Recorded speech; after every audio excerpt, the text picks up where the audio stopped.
पेडगावचा एक नंबरचा मानकरी झालाय। द्वारलीकरांचा हरण्या 722 आणि शिरसवडीकरांची रायफल। एक चांगली गाडी पळाली, मधनं गाडी लागली आणि जेव्हा गट काढला पब्लिकनं त्यावेळेसच समजलं की नक्कीच ही गाडी प्रबळ दावेदार असू शकते। या पेडगावच्या हिंद केसरीच्या मैदानात द्वारलीकरांचा हरण्या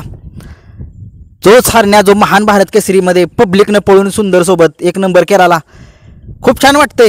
द्वारलीकरांचा हरण्या आणि शिरसवडीकरांची रायफल। बारीक ड्रायव्हरला श्रेय जाते, सगळं श्रेय बारीक ड्रायव्हर, कारण या पठ्ठ्यानं दाखवून दिले महाराष्ट्रात की ड्रायव्हर पण त्या क्वालिटीचा लागतो की बैल कशी असू द्या, बैल बी टॉपचीच होती, परंतु दाखवून दिले संबंध महाराष्ट्राला की बारीक ड्रायव्हर शिरसवडीकर, मोठा लक्ष छोटा लक्षाची गाडी चालवणारे, वजीरची गाडी चालवणारे यांनी आज पेडगावचं हिंद केसरीचं मैदान जिंकून सगळ्यांची मनं जिंकलेत।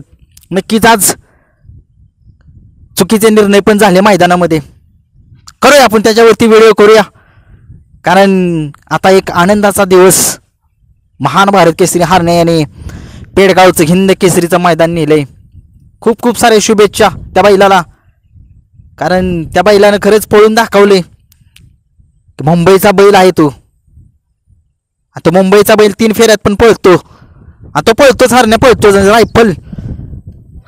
त्यानं पण दाखवून दिले की जर पहिला चांगला असेल तर तो एक नंबर करू शकतो। आणि मागच्याच मैदानात ही तुम्हाला सांगितलेलं जोडी पाळणार होती आणि पाळलेली, तिथं एक नंबर केला या जोडीनं, आणि त्या मैदानात एक नंबर करून आणि तीच गाडी तीच ड्रायव्हर पेडगावचं ऐतिहासिक मैदानात आज एक नंबर केला।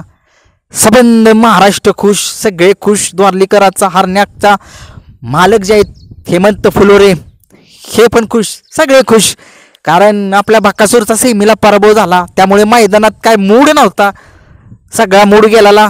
बकासूरचा निर्णय याच्याबद्दल आपण व्हिडिओ बनवू, उद्या बनवू, नक्कीच बनवू। पण खूप सारे शुभेच्छा हरण्या आणि शिरसवडीच्या रायफलला। धन्यवाद।